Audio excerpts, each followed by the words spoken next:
ಪ್ರಮುಖವಾಗಿ ನಾವು ಬಳಸುವಂತ ಅಂದ್ರೆ ನಾರ್ಮಲ್ ಆಗಿ ಎಲ್ಲಾ ಸ್ಕೂಲಲ್ಲಿ ಬಳಸುವಂತವು ಗ್ಲೋಬ್, ಚಾರ್ಟ್ ಮತ್ತು ಮ್ಯಾಪ್ಸ್.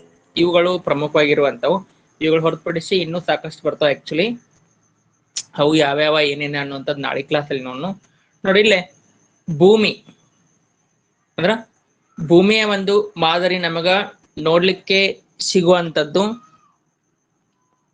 ಯಾವುದು ಅಂತಂದ್ರ ಅದು ಒಂದು ಗ್ಲೋಬ್. ನೋಡ್ಲಿ, ನಾವು ಗ್ಲೋಬ್ ಅನ್ನ ಒಂದು ಭೂಮಿಯ ಮಾದರಿ ಅಂತ ಕರಿತೀವಿ. ಭೂಮಿ ಯಾವ ರೀತಿ ಒಂದು ಸೂರ್ಯನ ಸುತ್ತ ತಿರುಗತೈತಿ, ಅದೇ ರೀತಿ ಒಂದು ಗ್ಲೋಬ್ ಅನ್ನು ಸಹಿತ ನಾವು ತಿರುಗಿಸಿ ಏನ್ ಮಾಡ್ಬೋದು ಅಥವಾ ಭೂಮಿ ಈ ರೀತಿ ಇದೆ, ಇಲ್ಲಿ ಖಂಡಗಳಿವೆ, ಇಲ್ಲಿ ಸಮುದ್ರ ಇದೆ, ಇಲ್ಲಿ ನದಿಗಳಿವೆ, ಆಮೇಲೆ ಇಷ್ಟು ದೇಶಗಳಿದಾವೆ, ಆಮೇಲೆ ಹಿಂದೂ ಮಹಾಸಾಗರ ಇಲ್ಲೇ ಐತಿ. ಈ ರೀತಿ ಒಂದು ಏನ್ ಮಾಡ್ಬೋದು ಅಂದ್ರೆ ಶಿಕ್ಷಕರಾದಂತ ನಾವು ಮಕ್ಕಳಿಗೆ ಒಂದು ಭೂಮಿಯಂತ ಆಕಾರದಲ್ಲೇ ಇರುವಂತ ಒಂದು ಮಾದರಿ ಗೋಳ ಅಂದ್ರ ಗ್ಲೋಬ್ ಅನ್ನ ಒಂದು ತೋರಿಸೆ ಒಂದು ಪಾಠವನ್ನ ಮಾಡ್ಬೋದು. ಯಾವ ರೀತಿ ಒಂದು ಟೀಚರು ಗೋಳವನ್ನ ಒಂದು ಪ್ರಾತ್ಯಕ್ಷಿಕತೆಯ ಮೂಲಕ ಒಂದು ತೋರಿಸ್ತಾರೋ ಆವಾಗ ಮಗುವಿನಲ್ಲಿ ಒಂದು ದೃಕ್ ಮತ್ತು ಶ್ರವಣ ಅಂದ್ರೆ ಕೇಳುವಂಥದ್ದು, ದೃಕ್ ಅಂದ್ರೆ ನೋಡುವಂಥದ್ದು. ನೋಡುವುದರ ಮೂಲಕ ಟೀಚರ್ ಹೇಳುವಂತ ಒಂದು ಮಾತುಗಳನ್ನ ಕೇಳಿ ಆತನಲ್ಲಿ ಏನಾಗತ್ತ ಆತರ ವಿಶೇಷವಾಗಿ ಒಂದು ಕಲಿಕೆ ಉಂಟಾಗುವಂತದ್ದು. ಅದಕ್ಕಾಗಿ ಮಾದರಿ ಗೋಳವನ್ನ ಏನ್ ಮಾಡ್ಬೋದು ಅಥವಾ ನಾವಿಲ್ಲಿ ಒಂದು ಪ್ರಾತ್ಯಕ್ಷಿತೆಯ ಮೂಲಕ ಒಂದು ತೋರಿಸ್ಬೋದು. ಇಲ್ಲೇ ಆಕ್ಚುಲಿ ಇರುವಂತದ್ದು ನೋಡ್ಲೆ ಭೂಮಿ ಅಂದ್ರ ಭೂಮಿಯು ಜಿಐಡ್ ಆಕಾರದಲ್ಲಿದ್ದು ಅದನ್ನ ಮಾದರಿ ಗೋಳದಿಂದ ನಿರೂಪಿಸಬಹುದು. ಕೃತಕ ಉಪಗ್ರಹಗಳಿಂದ ಪಡೆದಂತ ಒಂದು ಛಾಯಾಚಿತ್ರ ಭೂಮಿಯ ನೈಜ ಚಿತ್ರಣ ಮತ್ತು ಆಕಾರವನ್ನು ತೋರಿಸಿದ್ರು ಸಹಿತ ಅದು ಭೂಮಿಯ ಒಂದು ಭಾಗವನ್ನ ಮಾತ್ರ ನೋಡಬಹುದು. ಅಂದ್ರೆ ನಾವು ಈ ಚಂದ್ರಗ್ರಹ ಬೇರೆ ಕಡೆ ಅಥವಾ ಅಂತರಿಕ್ಷದಿಂದ ನಾವು ಭೂಮಿಯನ್ನ ನೋಡಿದಾಗ ಭೂಮಿ ಸಾಕಷ್ಟು ನೀಲಿ ಆಕಾರದಲ್ಲಿ ಕಂಡ್ರು ಸಹಿತ ಭೂಮಿಯ ಒಂದು ಭಾಗವನ್ನ ಮಾತ್ರ ನಾವು ಸೆರೆ ಹಿಡಿದು ಒಂದು ಫೋಟೋಗಳ ಮೂಲಕ ತೆಗಿಬಹುದು. ಆದ್ರ ಒಂದು ಪೂರ್ತಿಯಾಗಿ ಒಂದು ಗೋಳಾಕಾರದಲ್ಲಿರುವಂತ ಭೂಮಿಯನ್ನ ನಾವು ಚಿತ್ರಿಸ್ಲಿಕ್ಕೆ ಸಾಧ್ಯ ಆಗಲ್ಲ. ಅದರ ರೂಪದಂತೆ ಇರುವಂತ ಒಂದು ಮಾದರಿ ಗೋಳ ಅಂದ್ರ ಮಾದರಿ ಗೋಳವನ್ನ ತಿರುಗಿಸಬಹುದಾದ್ದರಿಂದ ಅದರ ಒಂದು ಪೂರ್ಣ ನೋಟವನ್ನ ಪಡ್ಲಿಕ್ಕೆ ಸಾಧ್ಯ ಹಾಗೂ ಈ ರೀತಿ ಶಿಕ್ಷಕರು ತಿರುಗಿಸುವುದರ ಮೂಲಕ ಒಂದು ಅದನ್ನ ನಿರೂಪಿಸಬಹುದು. ಆಮೇಲೆ ಮಾದರಿ ಗೋಳದ ಕೆಲವೊಂದಿಷ್ಟು ಲಕ್ಷಣಗಳು ಅಂದ್ರ ಕ್ಯಾರೆಕ್ಟರಿಸ್ಟಿಕ್ಸ್ ಏನದಾವು, ಗ್ಲೋಬ್ ಕ್ಯಾರೆಕ್ಟರಿಸ್ಟಿಕ್ಸ್ ಕರಿತೀವಿ ನೋಡಿ. ಗ್ಲೋಬ್ ಇದು ಒಂದು ಭೂಮಿಯ ಚಿಕ್ಕ ಮಾದರಿಯಾಗಿದೆ ಮತ್ತು ಭೂಮಿಯ ನೈಜ ಗೋಳಾಕಾರವನ್ನ ಸೂಚಿಸಿದೆ. ನೋಡಿ, ಜಿಐಡ್ ಆಕಾರ ಅಂದ್ರೆ ಒಂದು ಉತ್ತರ ಮತ್ತು ದಕ್ಷಿಣದಲ್ಲಿ ಒಂದಿಷ್ಟು ಓರೆ ಆಗಿರೋದ್ರಿಂದ ಅದನ್ನ ಜಿಐಡ್ ಆಕಾರ ಅಂತ ಹೇಳಿ ಕರಿತೀವಿ. ಆಮೇಲೆ ಇದು ನಕಾಶೆಯಂತೆ ಚಪ್ಪಟೆಯಾದುದಲ್ಲ, ಜೊತೆಗೆ ಹಲವು ಲಕ್ಷಣಗಳಿಗೆ ಸಂಬಂಧಿಸಿದ ಮಾಹಿತಿಗಳನ್ನ ನೀಡುವುದು. ಇದೊಂದು ಸರಳವಾದ ಕಲಿಕಾ ಉಪಕರಣ ಆಗಿದ್ದು ಮೇಜಿನ ಮೇಲೆ ಇಟ್ಟು ತಿರುಗಿಸಿ ಭೂಮಿಯ ವಿವಿಧ ಪರಿಕಲ್ಪನೆಗಳನ್ನ ಒಂದು ಮಕ್ಕಳಿಗೆ ತಿಳಿಸಬಹುದು. ನೋಡ್ರಿ, ನಕಾಶೆಯಂತೆ ಯಾವುದೇ ರೀತಿ ಚಪ್ಪಟೆಯಾಗಿಲ್ಲ ಅಥವಾ ಚೌಕಾಕಾರದಲ್ಲಿ ಇರಲ್ಲ. ಇದು ಒಂದು ತಿರುಗಿಸಬಹುದ ಕಲಿಕಾ ಉಪಕರಣ ಆಗಿರೋದ್ರಿಂದ ಭೂಮಿಯ ಒಂದು ಭೌಗೋಳಿಕ ಪರಿಕಲ್ಪನೆಗಳನ್ನ ಒಂದು ಮೂಡಿಸಬಹುದು. ಅಂದ್ರೆ ರೇಖಾಂಶ ಅಂದ್ರೆ ಏನು, ಅಕ್ಷಾಂಶ ಅಂದ್ರೆ ಏನು, ಯಾವ ಒಂದು ಖಂಡ ಎಲ್ಲಿ ಐತಿ, ಆಮೇಲೆ ಒಂದು ಎಲ್ಲಿ ಒಂದು ಸಮುದ್ರಗಳದಾವು, ಸಾಗರ ಅದಾವ, ಅದನ್ನೆಲ್ಲ ಏನ್ ಮಾಡ್ಬೋದು ಅಂದ್ರೆ ತಿರುಗಿಸುವುದರ ಮೂಲಕ ಒಂದು ಮಕ್ಕಳಲ್ಲಿ ಪರಿಕಲ್ಪನೆಗಳನ್ನ ಮೂಡಿಸ್ಬೋದು. ಇನ್ನ ಉಪಯೋಗಗಳು ನೋಡ್, ಏನೇನ್ ಲಾಭ ಐತಿ ಗ್ಲೋಬ್ನಿಂದ ನೋಡಿ. ಗ್ಲೋಬ ಇದು ಭೂಮಿಯ ಆಕಾರವನ್ನ ತಿಳಿಲಿಕ್ಕೆ ಸಹಾಯಕ ಆಗುವಂತದ್ದು. ಮಕ್ಕಳಿಗೆ ಅಂದ್ರೆ ಶಾಲಾ ಹಂತದ ಒಂದು ಮಕ್ಕಳಿಗೆ ಒಂದು ಭೂಮಿ ಯಾವ ರೀತಿ ಐತಿ, ಅದು ಸೂರ್ಯನ ಸುತ್ತ ಯಾವ ರೀತಿ ತಿರುಗುತ್ತೈತಿ ಅನ್ನುವಂಥದ್ದನ್ನ ತಿಳಿಸ್ಲಿಕ್ಕೆ ಸಾಧ್ಯ ಆಗುವಂಥದ್ದು. ಇನ್ನ ಭೂಮಿಯ ಮೇಲಿನ ಭೂಖಂಡ, ಸಮುದ್ರ, ಸಾಗರಗಳ ಸ್ಥಾನ, ಗಾತ್ರ, ಆಕಾರವನ್ನ ತಿಳಿಲಿಕ್ಕೆ ಇದು ಸಹಾಯ ಆಗುವಂತದ್ದು. ಅಂದ್ರೆ ಎಲ್ಲಿ ಯಾವ ಖಂಡ ಐತಿ ಒಟ್ಟು ಇರುವಂತ ಒಂದು ಈ ಖಂಡಗಳು, ಆ 7 ಖಂಡಗಳನ್ನ ತಿಳಿಸಬಹುದು. ಸಮುದ್ರ ಸಾಗರಗಳ ಬಗ್ಗೆ ತಿಳಿಸಬಹುದು. ಅದರ ಆಕಾರ ಗಾತ್ರದ ಬಗ್ಗೆ ತಿಳಿಲಿಕ್ಕೆ ಸಹಾಯ ಆಗುವಂತದ್ದು. ಇನ್ನ ಇದು ಅಕ್ಷಾಂಶ ಮತ್ತು ರೇಖಾಂಶಗಳಿಂದ ಪ್ರದೇಶಗಳ ನಿಖರ ಸ್ಥಾನ, ರಾಜಕೀಯ ಗಡಿಗಳನ್ನ ತಿಳಿಯಲು ಸಹಕಾರಿಯಾಗಿದೆ. ನೋಡಿ, ಅಕ್ಷಾಂಶ ಮತ್ತು ರೇಖಾಂಶಗಳು ನಾವು ಒಂದು ಗೋಳದ ಮೇಲೆ ಎಳೆದಿರುವಂತ ಕಾಲ್ಪನಿಕ ರೇಖಾಂಶಗಳು ಅಂತೇಳಿ ನಾವು ಕರಿತೇವೆ. ಅಂದ್ರ ಪೂರ್ವ ಮತ್ತು ಪಶ್ಚಿಮವಾಗಿ ಎಳೆದಿರುವಂತ ಒಂದು ಗೆರೆಗಳನ್ನ ಒಂದು ಅಕ್ಷಾಂಶಗಳು ಕರೆದ್ರ, ಉತ್ತರ ಮತ್ತು ದಕ್ಷಿಣೋತ್ತರಗಳು ಎಳೆದಿರುವಂತ ರೇಖಾಂಶಗಳು ಅಂತೇಳಿ ಕರಿತೀವಿ. ಇವು ಕಾಲ್ಪನಿಕ ಒಂದು ಗೆರೆಗಳು. ನೋಡ್ರಿ, ರೇಖಾಂಶ ಒಂದು ರೇಖಾಂಶದ ಇನ್ನೊಂದು ರೇಖಾಂಶಕ್ಕೆ ಇರುವಂತ ಒಂದು ವೇಳೆಯ ವ್ಯತ್ಯಾಸ ಒಂದು 4 ನಿಮಿಷ. ಇಲ್ಲೇ ಗ್ರೀನಿಚ್ ರೇಖಾಂಶದಿಂದ ಭಾರತ ಒಂದು 5 ಗಂಟೆ 30 ನಿಮಿಷ ಒಂದು ಮುಂದೆ ಇರುವಂತದ್ದು. ಆಕ್ಚುಲಿ ನೋಡಲಿ, ಪೂರ್ವಕ್ಕೆ ಹೋದಂತೆ ವೇಳೆಯಲ್ಲಿ ಒಂದು ವೇಳೆಯನ್ನ ನಾವು ಪಡೆಯುವಂತಂದ್ರೆ ಜಾಸ್ತಿ ಆಗುವಂತದ್ದು. ಅದೇ ಗ್ರೀನಿಚ್ ರೇಖಾಂಶದಿಂದ ಪಶ್ಚಿಮಕ್ಕೆ ಹೋದಂತೆ ವೇಳೆಯನ್ನ ಕಳೆದುಕೊಳ್ಳುವಂಥದ್ದು. ಅದಕ್ಕಾಗಿ ಒಂದು ಗ್ರೀನಿಚ್ ರೇಖಾಂಶದಿಂದ 82.5 ಡಿಗ್ರಿ ರೇಖಾಂಶದಲ್ಲಿರುವಂತ ಅಲಹಾಬಾದ್ ನಲ್ಲಿ ಒಂದು ರೇಖಾಂಶ ನಾವು ಒಂದು ಪ್ರಾಮಾಣಿತ ವೇಳೆ ಅಂತ ಒಪ್ಕೊಂಡಿರುವಂತದ್ದು. ಅದು 5 ಗಂಟೆ 30 ನಿಮಿಷ ಗ್ರೀನಿಚ್ ರೇಖಾಂಶದಿಂದ ಒಂದು ಮುಂದೆ ಇರುವಂತದ್ದು. ಸಾಕಷ್ಟು ಎಕ್ಸಾಮ್ ಅಲ್ಲಿ ಅದಕ್ಕೆ ಇರುವಂತ ಪ್ರಶ್ನೆ, ಅದನ್ನ ನಮಗೆ ತಿಳಿಲಿಕ್ಕೆ ಸಾಧ್ಯ ಆಗುವಂತದ್ದು ಗೋಳದ ಮೂಲಕ. ಇನ್ನು ಉತ್ತಮ ಮಾದರಿ ಗೋಳವು ಭೂ ಅಕ್ಷದ ಹೋಲುವಿಕೆ, ಭೂಮಿಯ ಚಲನೆಗಳು, ದೈನಂದಿನ ಮತ್ತು ವಾರ್ಷಿಕ ಚಲನೆ ಮತ್ತು ಅವುಗಳ ಪರಿಣಾಮ ತಿಳಿಯಲು ಅನುಕೂಲ ಆಗಿದೆ. ಅಂದ್ರೆ ಹಗಲು ಯಾವ ರೀತಿ ಆಕ್ಕವು, ರಾತ್ರಿ ಆಕ್ಕವು, ಋತುಗಳ ಬದಲಾವಣೆ ಯಾವ ರೀತಿ ಆಕ್ಕವು, ಆಮೇಲೆ ಹವಾಮಾನಕ್ಕೆ ತಕ್ಕಂತೆ ಒಂದು ಬದಲಾವಣೆಗಳು ಏನೇನಾಗ್ತಾವು, ಅದೆಲ್ಲವನ್ನ ನಾವು ತಿಳಿಲಿಕ್ಕೆ ಒಂದು ಉತ್ತಮವಾದಂತ ಒಂದು ಮಾದರಿಗಳ ನಮಗೆ ಸಹಾಯ ಆಗುವಂತದ್ದು. ನೋಡಿ, ಭೂ ಅಕ್ಷದ ಹೋಲುವಿಕೆ ಯಾವ ರೀತಿ ಐತಿ, ಭೂಮಿಯ ಒಂದು ಹೋಲುವಿಕೆ ಯಾವ ರೀತಿ ಐತಿ ಅನ್ನುವಂಥದನ್ನ, ಅದು ಚಲನೆ ಯಾವ ರೀತಿ ಐತಿ ಅಂದ್ರೆ ಸೂರ್ಯನ ಸುತ್ತ ಯಾವ ರೀತಿ ಚಲಿಸ್ತೈತಿ ಅನ್ನುವಂಥದ್ದು ಹೇಳ್ಬೋದು.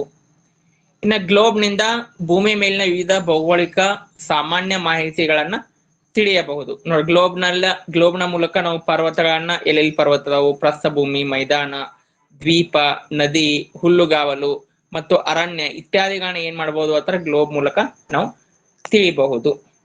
ಇದು ಒಂದು ಮಾದರಿಯ ಒಂದು ಗೋಳ.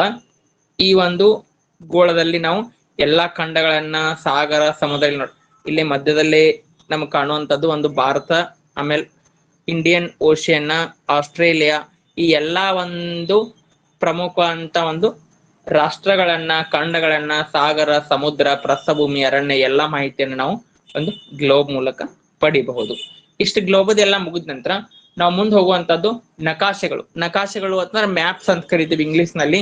ನೋಡ್ರಿ, ಮ್ಯಾಪ್ಗಳು ಇರದೆ ನಾವು ಯಾವುದೇ ಪಾಠವನ್ನ ಪರಿಣಾಮಕಾರಿಯಾಗಿ ಮಾಡ್ಲಿಕ್ಕೆ ಸಾಧ್ಯ ಇಲ್ಲ. ಅದು ಇತಿಹಾಸ ಆಗಿರ್ಬೋದು, ಭೂಗೋಳ ಆಗಿರ್ಬೋದು, ಅಥವಾ ವಿಜ್ಞಾನ ಆಗಿರ್ಬೋದು. ಎಲ್ಲಾ ಒಂದು ಪ್ರಮುಖವಾದಂತ ಒಂದು ವಿಷಯಗಳೊಂದಿಗೆ ನಿಕಟ ಸಂಬಂಧವನ್ನ ಹೊಂದಿರುವಂತದ್ದೇ ಅದು ಮ್ಯಾಪ್ಸ್ ಅಂತ ಕರಿತೀವಿ, ಅಂದ್ರೆ ನಕಾಶೆಗಳು. ನೋಡಿ, ಗ್ಲೋಬ್ಗಳು ನಮಗೆ ಭೂಮಿಯ ಕುರಿತಾದ ಸಾಮಾನ್ಯ ಮಾಹಿತಿಯನ್ನ ಮಾತ್ರ ನೀಡುತ್ತವೆ. ಆದರೆ ಒಂದು ಸ್ಥಳ, ರಾಜ್ಯ, ದೇಶ ಮತ್ತು ಇತರ ಭೌಗೋಳಿಕ ಲಕ್ಷಣಗಳ ವಿವರವಾದಂತ ಮಾಹಿತಿಯನ್ನು ಪಡಿಲಿಕ್ಕೆ ನಮಗೆ ನಕ್ಷೆಗಳು ಬೇಕು. ಅಂದ್ರೆ ನಕಾಶೆಗಳು ನಮಗೆ ಅತ್ಯಂತ ಅವಶ್ಯಕ. ಯಾಕಂದ್ರೆ ಈ ನಕಾಶೆಗಳ ಮೂಲಕ ಈಗ ನೋಡಿ, ಮೌರ್ಯ ಸಾಮ್ರಾಜ್ಯ ಎಷ್ಟಿತ್ತು, ಯಾರ್ಯಾವ ಪ್ರದೇಶಕ್ಕೆ ಇದ್ದಿದ್ರು ಅದನ್ನ ಹೇಳಿಕ್ಕೆ. ಆಮೇಲೆ ಕರ್ನಾಟಕದ ಒಂದು ಮ್ಯಾಪ ಎಲ್ಲಿಂದ ಎಲ್ಲಿವರೆಗೆ ಹರಡೈತಿ, ಇದು ಗೋಡಂಬಿ ಆಕಾರೊಳಗೆ ಯಾವ ರೀತಿ ಐತಿ, ಈ ಕರ್ನಾಟಕ ಹೊಂದಿರುವಂತ 31 ಜಿಲ್ಲೆಗಳು ಯಾವುವು ಅದನ್ನ ಹೇಳಿಕ್ಕೆ.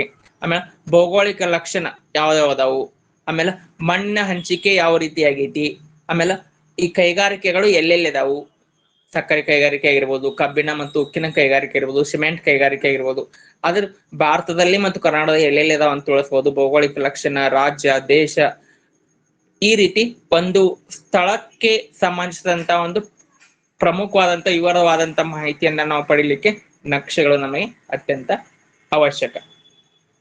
ಇನ್ನ ಭೂಮಿಯ ಪೂರ್ಣ ಅಥವಾ ಭಾಗಶಃ ಭಾಗವನ್ನ ಸಮತಲದ ಮೇಲೆ ಮಾಪಕಕ್ಕೆ, ಸ್ಕೇಲ್ಗೆ ಅನುಗುಣವಾಗಿ ರೂಪಿಸುವ ಆಕೃತಿಯನ್ನ ನಾವು ನಕಾಶೆ ಅನ್ನುವಂತ ಒಂದು ಹೆಸರಿನಿಂದ ಕರಿತೀವಿ. ಅಂದ್ರೆ ಸ್ಕೇಲ್ಗೆ ಅನುಗುಣವಾಗಿ ಅಲ್ಲಿ ಇಟ್ಟಿರುವಂತದ್ದು. ಮತ್ತು ನಕ್ಷೆಯನ್ನ ತಯಾರಿಸುವ ವಿಧಾನ ಮತ್ತು ಕಲೆಗೆ ನಕ್ಷಾಶಾಸ್ತ್ರ ಅನ್ನುವಂತ ಹೆಸರಿನಿಂದ ಕರಿತೀವಿ. ನೋಡಿ, ವಿವಿಧ ಪ್ರಕಾರದ ನಕ್ಷೆಗಳನ್ನ ಸೇರಿಸಿ ತಯಾರಿಸಿದ ಪುಸ್ತಕವನ್ನ ಅಟ್ಲಾಸ್ ಅಥವಾ ನಕಾಶೆ ಪುಸ್ತಕ ಅಂತ ಕರಿತೀವಿ. ಆಕ್ಚುಲಿ ನಾವು ಸಣ್ಣಾಗಿದ್ದಾಗ ಕಲಿಯುವಂತ ಟೈಮ್ದಲ್ಲಿ ಈ 9ನೇ ತರಗತಿ ಒಂದು ನಕಾಶೆ ಪುಸ್ತಕ, 8ನೇ ತರಗತಿದು, ಆಮೇಲೆ 10ನೇ ತರಗತಿ ಸಪ್ರೇಟ್ ಇರ್ತದೆ. ಎಲ್ಲಾ ವೀಕ್ ಸಿಗಲ್ಲವ. ಆಕ್ಚುಲಿ ಆಗಿನ ಟೈಮ್ದಲ್ಲಿ ಸಿಗ್ತಿತ್ತು. ಅಂದ್ರೆ ನಾವು 8ನೇ ತರಗತಿಯಲ್ಲಿ ನಮ್ಮ ಒಂದು ಪುಸ್ತಕದಲ್ಲಿ ಬಂದಂತ, ಸಮಾಜ ವಿಜ್ಞಾನ ಪುಸ್ತಕದಲ್ಲಿ ಬಂದಂತ ಎಲ್ಲಾ ನಕಾಶೆಗಳು, ಅದು ಇತಿಹಾಸಕ್ಕೆ ಸಂಬಂಧಿಸಿರ್ಬೋದು ಅಥವಾ ಭೂಗೋಳಕ್ಕೆ ಸಂಬಂಧಿಸಿರ್ಬೋದು, ಅದಕ್ಕೆ ರಿಲೇಟೆಡ್ ಆಗಿ ನಕಾಶೆಗಳನ್ನ ಕೊಡ್ತಿದ್ರು. ಕೆಳಗೆ ಒಂದು ಯಾವ್ಯಾವ ಪ್ರದೇಶಗಳನ್ನ ಗುರುತಿಸಬೇಕು ಅನ್ನುವಂಥದ್ದು ಕೊಟ್ಟಿರ್ತಿರು. ಆ ಪ್ರದೇಶಗಳನ್ನ ಅಲ್ಲಿ ನಕಾಶೆಯಲ್ಲಿ ಗುರುತು ಮಾಡಿ ಅದಕ್ಕೆ ಸಂಬಂಧಿಸಿದಂತೆ ಪ್ರತಿಯೊಂದಕ್ಕೂ ಒಂದಿಷ್ಟು ಏನ್ ಮಾಡಬಹುದಾಗಿತ್ತು ಅಥವಾ ಅಲ್ಲಿ ಒಂದು ಟಿಪ್ಪಣಿಯನ್ನ ಬರಿಬಹುದಾಗಿತ್ತು.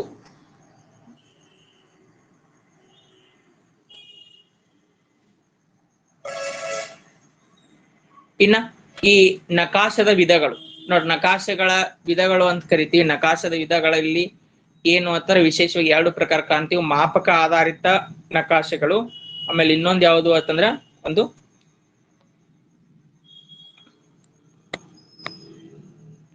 ಮಾಪಕ ಆಧಾರಿತ ನಕಾಶೆಗಳು ಮತ್ತು ಉದ್ದೇಶ ಆಧಾರಿತ ನಕಾಶೆಗಳು ಅಂತ 2 ಪ್ರಕಾರಗಳು ಬರ್ತಾವು.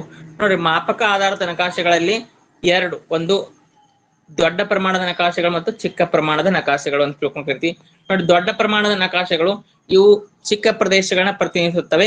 ಇವುಗಳನ್ನ ಕಂದಾಯ ನಕ್ಷೆಗಳು ಮತ್ತು ಸ್ಥಳ ಸ್ವರೂಪ ನಕ್ಷೆಗಳೆಂದು ವಿಂಗಡಿಸಬಹುದು. ಕಂದಾಯ ನಕ್ಷೆಗಳು ವೈಯಕ್ತಿಕ ಆಸ್ತಿ ಮತ್ತು ವೈಯಕ್ತಿಕ ಆಸ್ತಿಗಳ ಬಗ್ಗೆ ಮಾಹಿತಿ ನೀಡ್ತಾವು. ಭೂ ಸ್ವರೂಪ ನಕ್ಷೆಗಳು ಒಂದು ಸ್ಥಳ ಪ್ರದೇಶದ ಹೆಚ್ಚಿನ ಮಾಹಿತಿಯನ್ನ ತೋರಿಸುತ್ತೆ. ನೋಡ್ರಿವ, ದೊಡ್ಡ ಪ್ರಮಾಣದ ನಕಾಶೆಗಳು ಆಕಾರದಲ್ಲಿ ದೊಡ್ಡ ಇರ್ತಾವು, ಆದ್ರೂ ಸಹಿತ ಚಿಕ್ಕ ಸ್ಥಳಗಳ ಬಗ್ಗೆ ನಮಗೆ, ಚಿಕ್ಕ ಪ್ರದೇಶಗಳ ಬಗ್ಗೆ ನಮಗೆ ಮಾಹಿತಿಯನ್ನು ನೀಡುವಂತದ್ದು ಕಂದಾಯ ನಕ್ಷೆ. ಆಮೇಲೆ ಸ್ಥಳ ರೂಪ ನಕ್ಷೆ, ವೈಯಕ್ತಿಕ ನಕ್ಷೆ ತಿಳ್ಕೊಂಡು ಇಲ್ಲಿ ಕಾಣ್ತೀವಿ.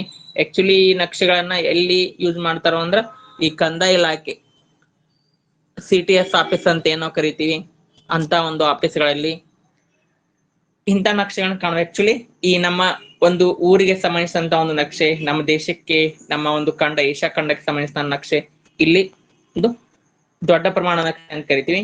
ಇದು ಭೂ ಸ್ವರೂಪವನ್ನ ತಿಳಿಸುವಂತದ್ದು ಮತ್ತು ಸ್ಥಳ ಮತ್ತು ಪ್ರದೇಶಕ್ಕೆ ಜಾಸ್ತಿ ಹೊಂದಿರುವಂತದ್ದು. ಇನ್ನು ಚಿಕ್ಕ ಪ್ರಮಾಣದ ನಕ್ಷೆಗಳು, ಚಿಕ್ಕ ಪ್ರಮಾಣದ ನಕ್ಷೆಗಳು ವಿಶಾಲವಾದಂತ ಪ್ರದೇಶವನ್ನು ನಿರೂಪಿಸುತ್ತವೆ. ನೋಡ್ರಿ, ಮೌರ್ಯರ ಒಂದು ಸಾಮ್ರಾಜ್ಯ, ಮೌರ್ಯ ಸಾಮ್ರಾಜ್ಯ ಎಲ್ಲೈತಿ? ಅದು ಭಾರತ ಖಂಡದಲ್ಲಿ ಇರುವಂತದ್ದು. ಅದು ಎಲ್ಲಿಂದ ಎಲ್ಲಿವರೆಗೆ ಹರಡೈತಿ ಅನ್ನುವಂಥದನ್ನ ವಿವರವಾಗಿ ದೊಡ್ಡದಾಗಿ ತೆಗೆದು ತೋರಿಸುವಂತದನ್ನ ನಾವು ಚಿಕ್ಕ ಪ್ರಮಾಣದ ನಕಾಶೆಗಳ ಅಂದ್ರೆ ಸಹಿತ ಇದು ವಿಶಾಲವಾದ ಪ್ರದೇಶನ ಸೂಚಿಸುವಂತದ್ದು. ಪ್ರಪಂಚ, ಭೂಖಂಡ, ದೇಶ ಇವುಗಳನ್ನ ಸೂಚಿಸುವಂತದ್ದು. ಇವುಗಳಲ್ಲಿ ಭೂಪಟ ಮತ್ತು ಅಟ್ಲಾಸ್ ಪುಸ್ತಕಗಳೆಂದು ಎರಡು ವಿಧಗಳನ್ನ ಕಾಣಬಹುದು. ನೋಡ್ರಿ, ಭೂಪಟಗಳು ಅಟ್ಲಾಸ್ಗಿಂತ ದೊಡ್ಡವು. ಅಟ್ಲಾಸ್ ಅಂತಂದ್ರೆ ಒಂದು ಗೋಳ, ಅದಕ್ಕಿಂತ ದೊಡ್ಡದು. ಅವುಗಳನ್ನ ತರಗತಿಯಲ್ಲಿ ಬೋಧನಾ ಸಾಧನವಾಗಿ ಉಪಯೋಗಿಸಬಹುದು.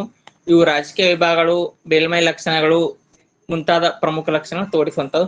ನೋಡ್ರಿ, ಇದು ವಿಶೇಷವಾಗಿ ಒಂದು ದೊಡ್ಡ ಚಿಕ್ಕ ಪ್ರಮಾಣದ ನಕ್ಷೆಗಳು ಒಂದು ವಿಶಾಲವಾದಂತ ಪ್ರದೇಶವನ್ನು ತೋರಿಸುವಂತದ್ದು. ಇಲ್ಲಿ ನೋಡಿದ್ರೆ ಗೊತ್ತಾಗತ್ತೆ ನಿಮಗ. ಇನ್ನ ಉದ್ದೇಶ ಆಧಾರಿತ ನಕ್ಷೆಗಳು, ನೋಡ್ರಿ, ಉದ್ದೇಶ ಆಧಾರಿತ ನಕ್ಷೆ ಮತ್ತು ವಿಷಯ ಆಧಾರಿತ ನಕ್ಷೆಗಳು ಅಂತ ಕರಿತೀವಿ. ಇಲ್ಲೇ ನೋಡಿ, ಸ್ವಾಭಾವಿಕ ನಕ್ಷೆಗಳು, ಆಮೇಲೆ ಇನ್ನೊಂದು ಯಾವುದು ಅಂತಂದ್ರ ಒಂದು ಹಂಚಿಕೆ ನಕ್ಷೆಗಳು ಅಂತ ತಿಳ್ಕೊಂಡ 3 ಪ್ರಕಾರ ಬರ್ತಾವು.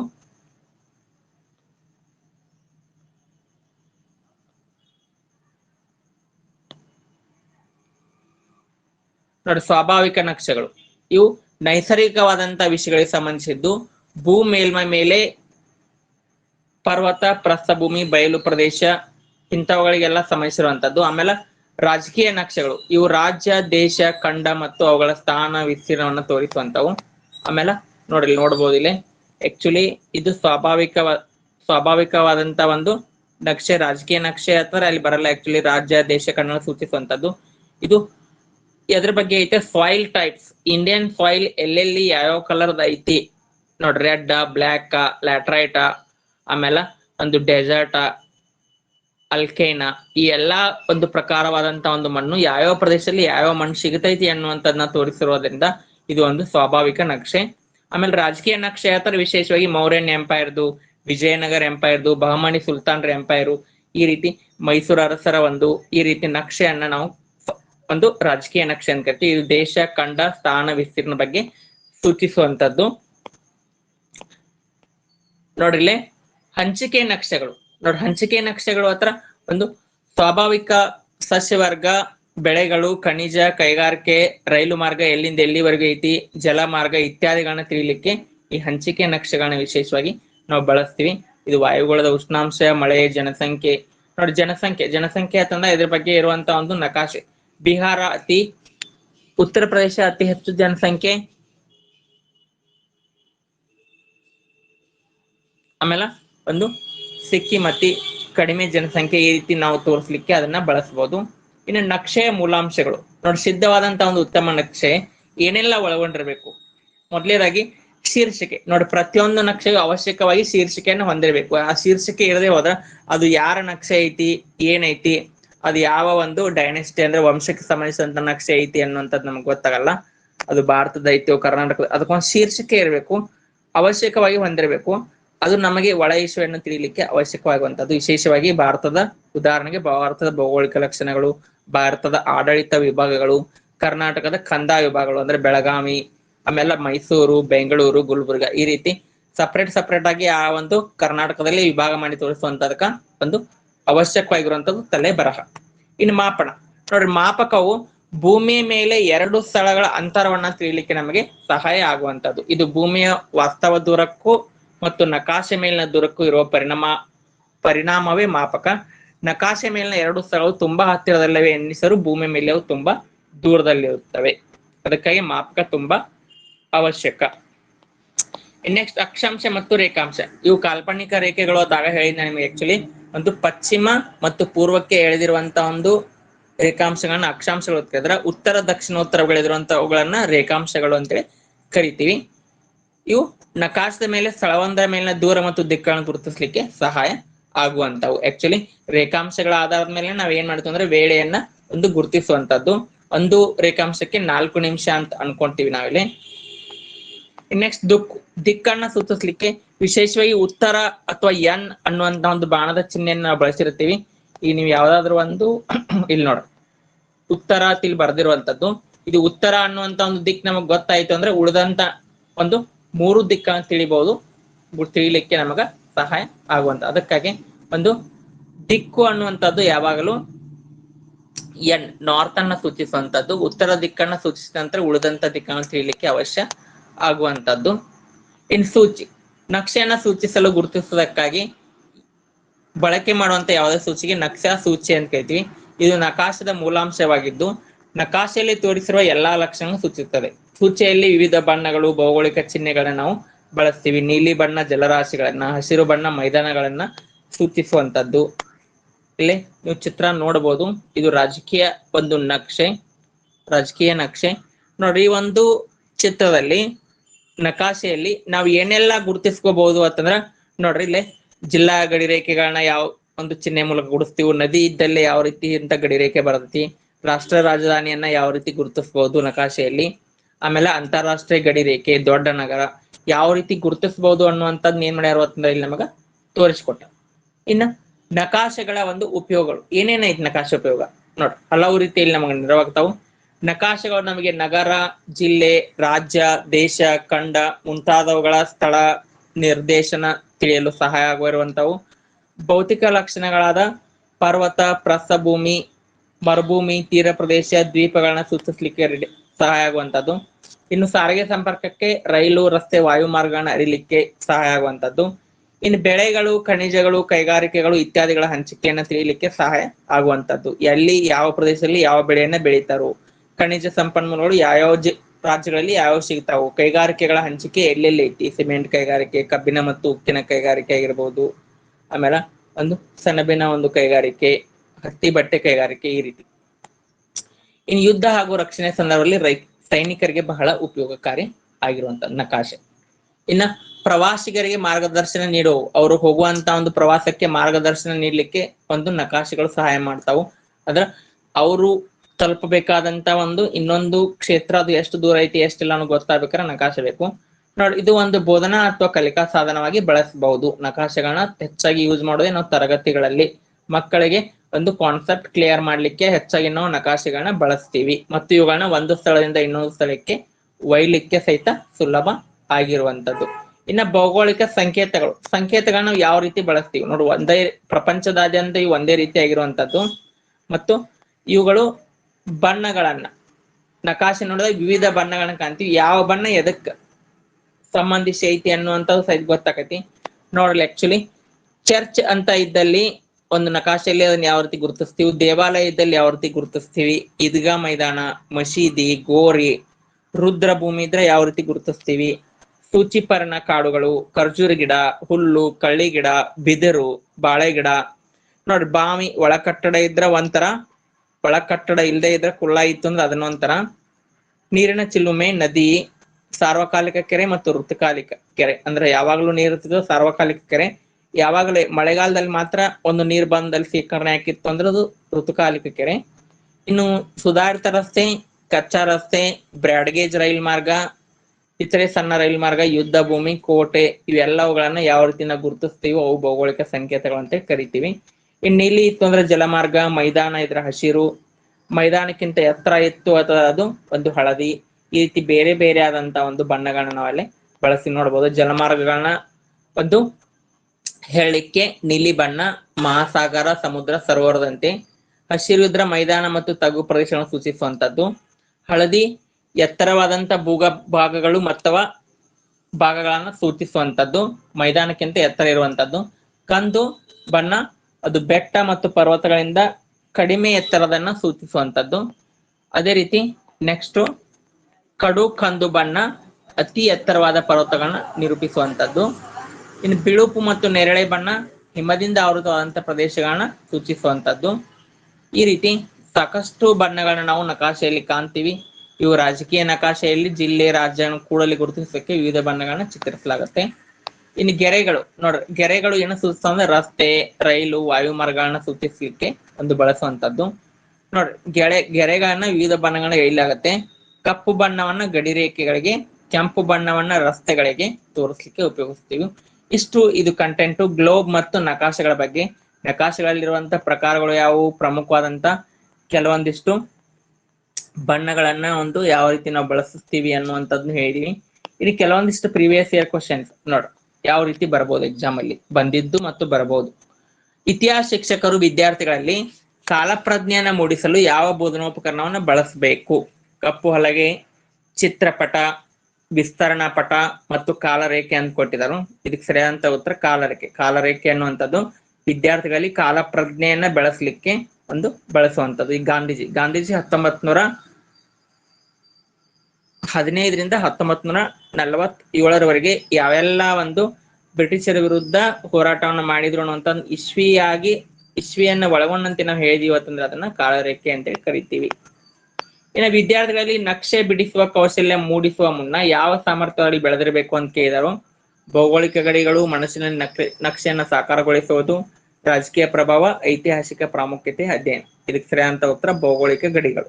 ನೋಡಿ, ಭೌಗೋಳಿಕ ಗಡಿಗಳು ಎಲ್ಲಿಂದ ಎಲ್ಲಿವರೆಗೆ ಅದಾವ ಅನ್ನೋದು ಮಗುವಿಗೆ ಗೊತ್ತಿತ್ತು ಅಂದ್ರ ಆತ ನಕ್ಷೆಯನ್ನ ಬಿಡಿಸಿ ಸಂಪೂರ್ಣವಾದಂತ ವಿವರಣೆಯನ್ನ ನೀಡಬಲ್ಲ.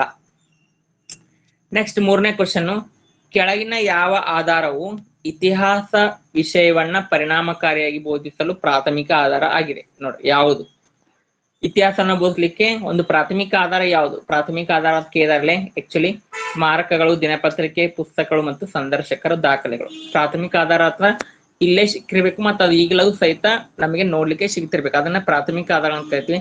ಅದಕ್ಕೆ ಉದಾಹರಣೆ ಸ್ಮಾರಕಗಳು, ನಾಣ್ಯಗಳು ಇವೆಲ್ಲ ಬರ್ತಾವು. ಅದಕ್ಕೆ ಸ್ಮಾರಕಗಳು ಅನ್ನುವಂಥದ್ದು ಪ್ರಾಥಮಿಕ ಆಧಾರ. ಆಕ್ಚುಲಿ ನೀವು ಯಾವ್ದಾದ್ರು ಒಂದು ಈಗ ಹಂಪೆಗೆ ಹೋದ್ರಿ, ಬಾದಾಮಿ, ಐಹೊಳೆಗೆ ಹೋದ್ರಿ, ಅಥವಾ ಅವಾಗ 1500 ವರ್ಷಗಳ ಹಿಂದೆ ರಚನೆ ಮಾಡಿರುವಂತ ಒಂದು ದೇವಾಲಯಗಳು ಮತ್ತು ದೇವಸ್ಥಾನಗಳು ನಮ್ಗೆ ಈಗೂ ಸಿಗ್ತಾವ. ಅದಕ್ಕೆ ಅದನ್ನ ಪ್ರಾಥಮಿಕ ಆಧಾರಗಳು ಅಂತ ಕರಿತೀವಿ.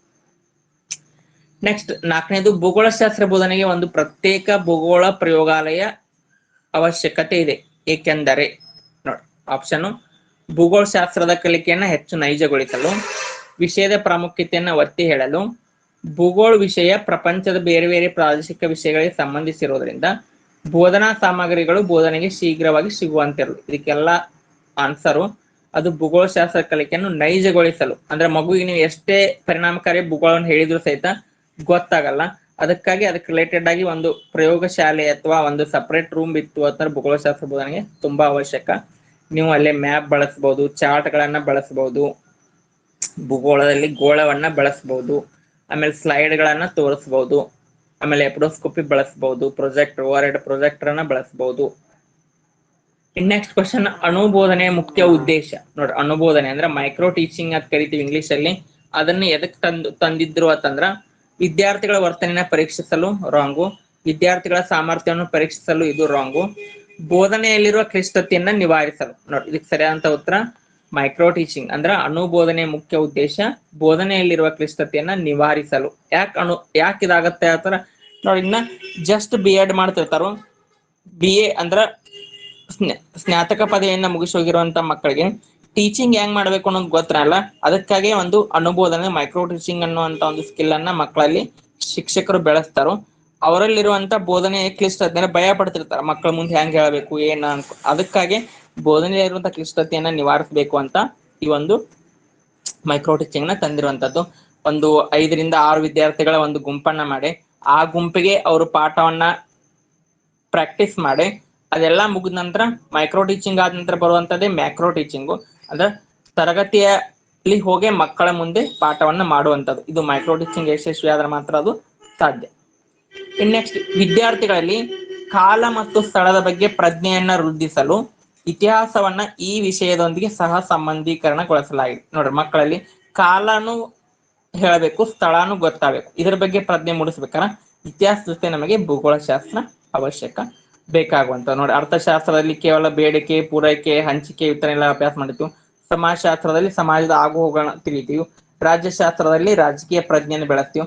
ಅದಕ್ಕೆ ಭೂಗೋಳಶಾಸ್ತ್ರದಲ್ಲಿ ಕಾಲ ಮತ್ತು ಸ್ಥಳದ ಪ್ರಜ್ಞೆಯನ್ನು ನಾವು ಬೆಳೆಸಬಹುದು. ನೋಡಿ, ನೀವು ಭೂಗೋಳ ಹೇಳುವಂತ ಸಮಯದಲ್ಲಿ ಒಂದು ಕಂಪ್ಲೀಟ್ ಆಗಿ ಇಲ್ಲಿ ಬರುವಂತ ಒಂದು ವಿಷಯಗಳು ಇತಿಹಾಸಕ್ಕೆ ರಿಲೇಟೆಡ್ ಆಗಿ ಇರುವಂತವು. ನೆಕ್ಸ್ಟ್ 7ನೇ ಕ್ವಶನ್, ವಿದ್ಯಾರ್ಥಿಗಳಲ್ಲಿ ಸ್ಥಳದ ಸಂಬಂಧವನ್ನ ವೃದ್ಧಿಗೊಳಿಸಲು ಸಹಾಯ ಮಾಡುವಂತದ್ದು ಸಾಧನಗಳು. ನೋಡಿ, ಸ್ಥಳದ ಸಂಬಂಧವನ್ನು ವೃದ್ಧಿ ಮಾಡ್ಲಿಕ್ಕೆ ನಿಮ್ಗೆ ಬೇಕಾಗಿರುವಂತವು ಅದು ಭೂಪಟಗಳು, ಮ್ಯಾಪ್ಸ್ ಅಂತ ಕರಿತೀವಿ. ನೀವು ಮ್ಯಾಪ್ ಅನ್ನ ಹಾಕಿ ಅಲ್ಲೇ ಈ ಮೌರ್ಯರ ಅಶೋಕನ ಒಂದು ರಾಜಧಾನಿ ಯಾವುದಿತ್ತು ಅದ್ ಕೇಳಬಹುದು. ಅಲ್ಲಿ ಅವ್ರ ಮಕ್ಕಳು ಬಂದು ನಿಮ್ಗ ತೋರಿಸಿರುವಂತಂದ್ರ ಅದು ಮ್ಯಾಪ್ ನಲ್ಲಿ ಮಾತ್ರ ಸಾಧ್ಯ.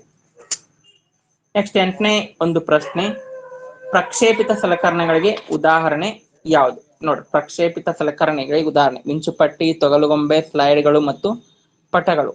ಇದಕ್ಕೆಲ್ಲ ಪ್ರಕ್ಷೇಪಿತ ಸಲಕರಣೆ ಅಂದ್ರೆ ನಿಮ್ಗೆ ಗೊತ್ತಿರಬೇಕು. ಆಮೇಲೆ ಅಪ್ರಕ್ಷೇಪಿತ ಸಲಕರಣೆ ಅಂದ್ರೆ ಗೊತ್ತಿರಬೇಕು. ನೋಡ್ರಿ, ಅಪ್ರಕ್ಷೇಪಿತ ಅಂದ್ರೆ ಅಲ್ಲಿ ಯಾವುದೇ ರೀತಿ ಮೂವ್ಮೆಂಟ್ ಇರಂಗಿಲ್ಲ. ಪ್ರಕ್ಷೇಪಿತದಲ್ಲಿ ಮೂವ್ಮೆಂಟ್ ಇರುವಂತದ್ದು ಅಂದ್ರ ನೋಡಿ, ಸ್ಲೈಡ್ಗಳು. ಇದಕ್ಕೆ ಸರಿಯಾದಂತ ಒಂದು ಉತ್ತರ ಯಾವುದು ಅಂತಂದ್ರ, ಇದಕ್ಕೆ ಯಾವ ಸರಿಯಾದ ಉತ್ತರ ಅಂತಂದ್ರೆ ಅದು ಸ್ಲೈಡ್ಗಳು ಅನ್ನುವಂಥದ್ದು ಸರಿಯಾದಂತ ಉತ್ತರ. ಯಾಕೆ ಸ್ಲೈಡ್ಗಳು ಸರಿಯಾಗಿ ಉತ್ತರ ಆತರ? ಸ್ಲೈಡ್ ಗಳನ್ನ ನೀವು ತೋರಿಸಿದ ಅಲ್ಲಿ ಮೂವ್ಮೆಂಟ್ ಆಗುವಂತದನ್ನ ನಾವು ಏನ್ ಮಾಡ್ಬೋದು ಕಾಣ್ಬೋದು. ಆಕ್ಚುಲಿ ಚಿತ್ರಗಳು ಒಂದಾದ ನಂತರ ಒಂದು ಹೋಗ್ತಿರ್ತಾವು, ಅದಕ್ಕಾಗಿ ಅದು ಮೂವ್ಮೆಂಟ್ ಆಗ್ತಿರೋದು ಅದನ್ನ ಪ್ರಕ್ಷೇಪಿತ ಅಂತೇಳಿ, ಪ್ರಕ್ಷೇಪಿತ ಅನ್ನುವಂತ ಒಂದು ಹೆಸರಿನಿಂದ ನಾವು ಕರಿತೀವಿ. ಇನ್ನು ಅಪ್ರಕ್ಷೇಪಿತ ಆತರ ಯಾವುದೇ ರೀತಿ ಮೂವ್ಮೆಂಟ್ ಇರಬಾರ್ದು. ಮಿಂಚುಪಟ್ಟಿ, ಗೊಂಬೆನ ತೋರಿಸುವಂತದ್ದು, ಪಟಗಳು ಅಂದ್ರೆ ಚಾರ್ಟ್ ಗಳನ್ನು ತೋರಿಸುವಂತದ್ದು, ಮ್ಯಾಪ್ಸ್, ಇವೆಲ್ಲ ಏನು ಅಂತಂದ್ರೆ ವಿಶೇಷವಾಗಿ ಅಪ್ರಕ್ಷೇಪಿತ ಸಲಕರಣೆಗಳು.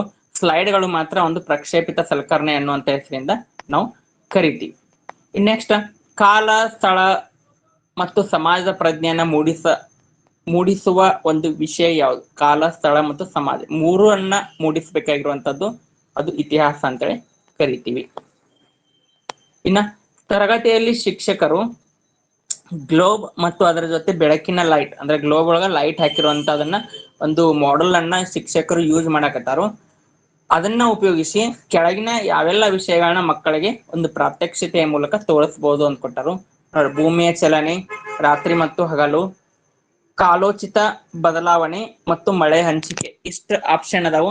ಈ ಇಷ್ಟು ಆಪ್ಷನ್ ಅಲ್ಲಿ ಒಂದು ಗ್ಲೋಬ್ ಮತ್ತು ಅದರ ಬೆಳಕನ್ನು ಹೊಂದಿರುವಂತದನ್ನ ಉಪಯೋಗಿಸಿ ನಾವು ಏನೆಲ್ಲ ಹೇಳಬಹುದು ಅಂತಂದಾಗ, ಆಕ್ಚುಲಿ ಅಲ್ಲಿ ಭೂಮಿಯ ಚಲನೆಯನ್ನ ತೋರಿಸಬಹುದು.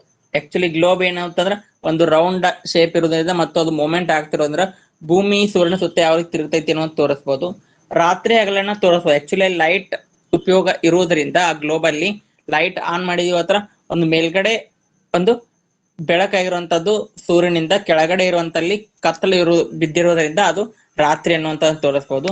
ಆಮೇಲೆ ಕಾಲೋಚಿತ ಬದಲಾವಣೆ ಅಂತಂದ್ರೆ ಇಲ್ಲಿ ಮಳೆಗಾಲ, ಬೇಸಿಗೆ ಕಾಲ, ಚಳಿಗಾಲದ ಬಗ್ಗೆ ಒಂದು ಗ್ಲೋಬ್ ಮೂಲಕ ನಾವು ವಿವರಣೆ ಕೊಡಬಹುದು. ಆದರೆ ಮಳೆಯ ಹಂಚಿಕೆ ನೋಡಿ, ಆಕ್ಚುಲಿ ಮಳೆಯ ಹಂಚಿಕೆಯನ್ನ ನಾವು ಗ್ಲೋಬ್ ಬಳಸಿ ಹೇಳಿಕೆ ಸಾಧ್ಯ ಆಗಲ್ಲ. ಅಂದ್ರೆ ರೈನ್ಫಾಲ್ ಅನ್ನ ನಾವು ಹೇಳಿಕೆ ಸಾಧ್ಯ, ಅದಕ್ಕೆ ಬೇಕಾಗಿರುವಂತದ್ದು ಮ್ಯಾಪ್ ಮೂಲಕ ಮಾತ್ರ ಹೇಳಬಹುದು. ಅದನ್ನ ಗ್ಲೋಬ್ ನಲ್ಲಿ ನಾವು ಇಂತಲ್ಲಿ ಮಳೆ ಆಕೈತಿ ಇಂತಲ್ಲಿ ಇಲ್ಲ ಅನ್ನುವಂಥದ್ದನ್ನ ನಾವು ಹೇಳಿಕೆ ಬರಲ್ಲ. ಇಷ್ಟು ಇವತ್ತಿನ ಒಂದು ಕ್ಲಾಸ್ ಅಲ್ಲಿ ಒಂದು ಕ್ವಶನ್ಸ್ 10 ಕ್ವಶನ್ಸ್ ಮಾತ್ರ ತಗೊಂಡಿದ್ದೀನಿ. ಆಕ್ಚುಲಿ ನಾಳೆ ದಿನ ಕಂಪ್ಲೀಟ್ ಆಗಿ ಕಂಟೆಂಟ್ ಅನ್ನ ಮುಗಿಸಿ ಟೈಮ್ ಸಿಕ್ಕರೆ ಪ್ರೀವಿಯಸ್ ಇಯರ್ ಕ್ವಶನ್ಸ್ ಮತ್ತು ಮಾಡೆಲ್ ಕ್ವಶನ್ಸ್ ನೋಡೋಣ. ಇದು ಇವತ್ತಿನ ಕ್ಲಾಸ್ ಗ್ಲೋಬ್ ಮತ್ತು ಮ್ಯಾಪ್ ಬಗ್ಗೆ ನೋಡಿ. ನಾಳೆ ಚಾರ್ಟು, ಆಮೇಲೆ ಪ್ರಕ್ಷೇಪಿತ ಸಲಕರಣೆಗಳು, ಅಪ್ರಕ್ಷೇಪಿತ ಸಲಕರಣೆಗಳು ಯಾವ್ಯಾವ ಬರ್ತಾವು, ಆಮೇಲೆ ಶ್ರವ್ಯ ಉಪಕರಣಗಳು, ಶ್ರವ್ಯ ದೃಶ್ಯ ಉಪಕರಣಗಳು, ಇವುಗಳ ಬಗ್ಗೆ ಎಲ್ಲ ನೋಡೋಣ. ಆಮೇಲೆ ಟೈಮ್ ಸಿಕ್ಕ್ರ ಇನ್ನೊಂದಿಷ್ಟು ಕ್ವಶನ್ಸ್ ಬಿಡಿಸೋಣ. ಈ ರೀತಿ ಒಂದು ಎಕ್ಸಾಮ್ ಅಲ್ಲಿ ಪೆಡಗಾಜಿಕಲ್ ಕ್ವಶನ್ಸ್ ಈ ರೀತಿ ಎಕ್ಸಾಮ್ ಅಲ್ಲಿ ಬರಬಹುದು. ಮತ್ತು ಪ್ರೀವಿಯಸ್ ಇಯರ್ ಯಾವ ರೀತಿ ಕ್ವಶನ್ಸ್ ಬಂದಾವ ಅದನ್ನು ತಗೊಂಡಿದ್ನೆ. ಆಕ್ಚುಲಿ ನೋಡಿ, ಕಂಪ್ಲೀಟ್ ಆಗಿ ಕ್ಲಾಸ್ ಅಲ್ಲಿ ಇವತ್ತು ಏನಾದ್ರು ತಿಳಿದಿರ್ಲಿಕ್ಕೆ ಕೇಳಬಹುದು.